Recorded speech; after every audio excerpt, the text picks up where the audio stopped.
Hello students, welcome to university academy YouTube channel. आज हम लोग बेसिक सिग्नल्स में यूनिट रैंप सिग्नल को डिस्कस करेंगे।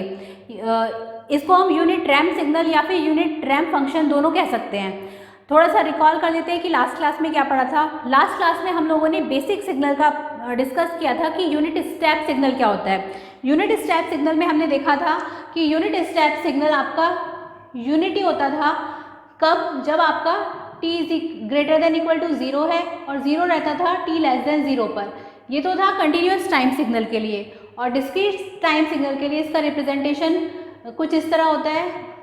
सब कुछ t सेम रहेगा, t की जगह बस आप n से इसे रिप्लेस कर देंगे तो un की वैल्यू 1 रहेगी for n is greater than equal to 0 के लिए और 0 रहेगा for n is less than 0 के लिए। इसका रिप्रेजेंटेशन भी हमने देखा था कि कंटिन्यूस टाइम सिग्नल में इसका पिक्टोरियल रिप्रेजेंटेशन होता था ut और t के बीच में जो ग्राफ आएगा लाइक दिस। और डिस्क्रीट टाइम सिग्नल के लिए जो पिक्टोरियल रिप्रेजेंटेशन रहेगा वो रहेगा इस तरह, 0 पर यूनिटी, 1 पर भी यूनिटी, 2 पर भी यूनिटी, 3 पर भी यूनिटी, 4 पर भी यूनिटी। तो ये था आपका यूनिट स्टेप सिग्नल। चलिए फिर स्टार्ट करते हैं आज का टॉपिक जिसका नाम है यूनिट रैंप फंक्शन। इसे रफ कर देते हैं। यूनिट रैंप सिग्नल,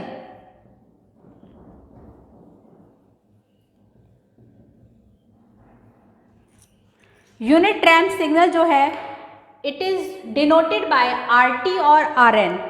इसे हम RT या फिर RN से डिनोट करते हैं। So we can say that it is denoted by RT और RN।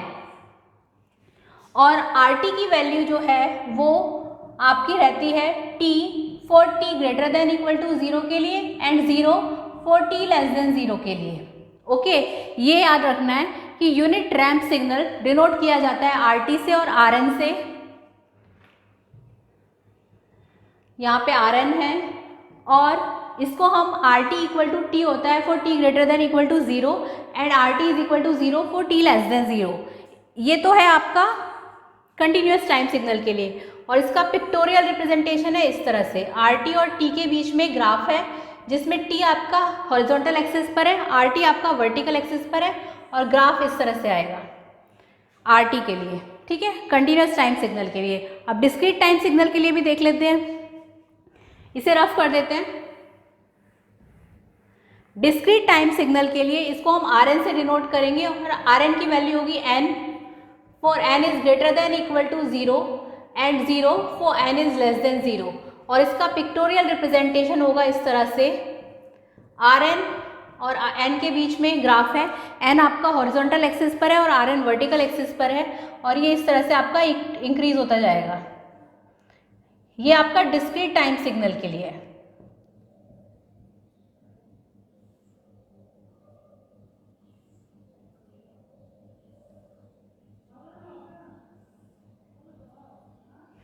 ठीक है, ये हो गया unit ramp signal.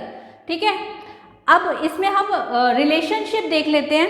Relationship between unit step signal and unit ramp signal वो क्या होती है, इसे रफ कर देते हैं। तो नेक्स्ट है हमारा रिलेशन बिटवीन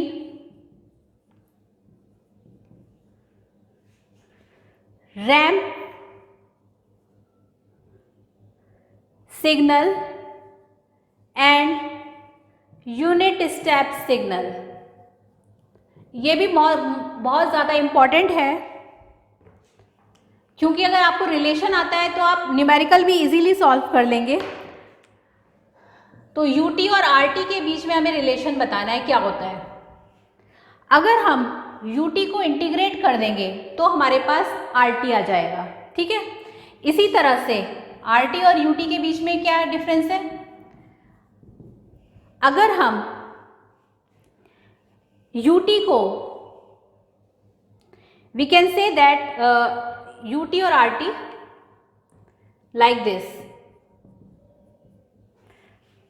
अगर हम यहाँ पे RT को क्या करें कि हमें UT मिल जाए, तो जाहिर सी बात है यहाँ जब हम इंटीग्रेट कर रहे हैं UT को तो हमें RT मिल रहा है। तो अगर हम RT को डिफ्रेंशिएट कर देंगे तो हमें UT मिल जाएगा।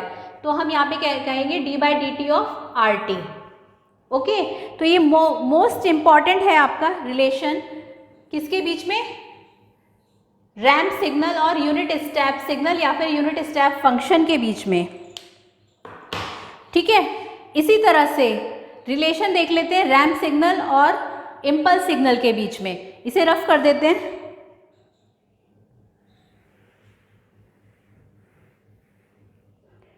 तो relation between ramp signal and impulse signal.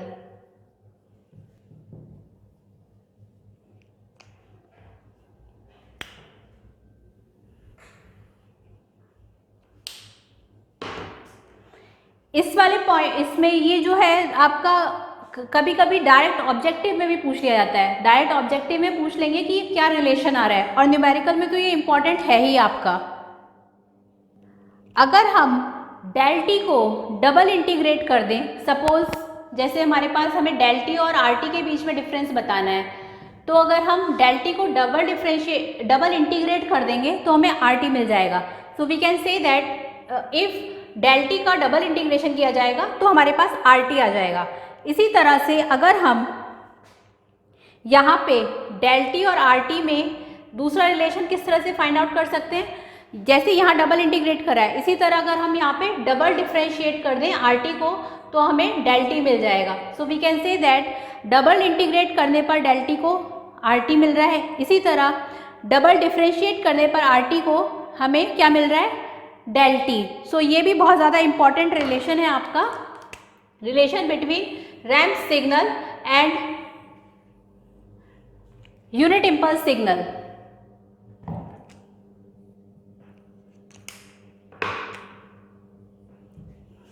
ठीक है, ये भी आपको याद रखना है। इसी तरह से इसमें हम ये भी कह सकते हैं कि area covered by unit ramp is equal to 1। ये आपको याद रखना है कि एरिया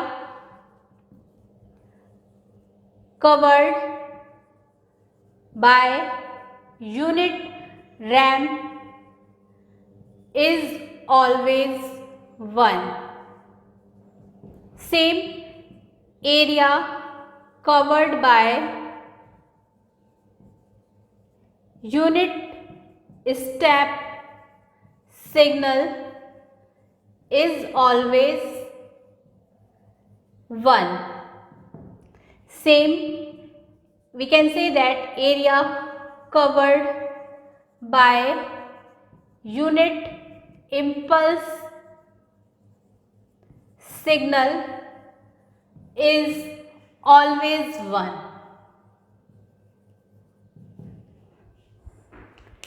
Okay? तो आई होप आपको यूनिट रैंप सिग्नल क्लियर हो गया होगा और इससे रिलेटेड जो हमने रिलेशंस देखे वो भी क्लियर हो गए होंगे। नेक्स्ट क्लास में हम लोग सिग्नम फंक्शन को डिस्कस करेंगे।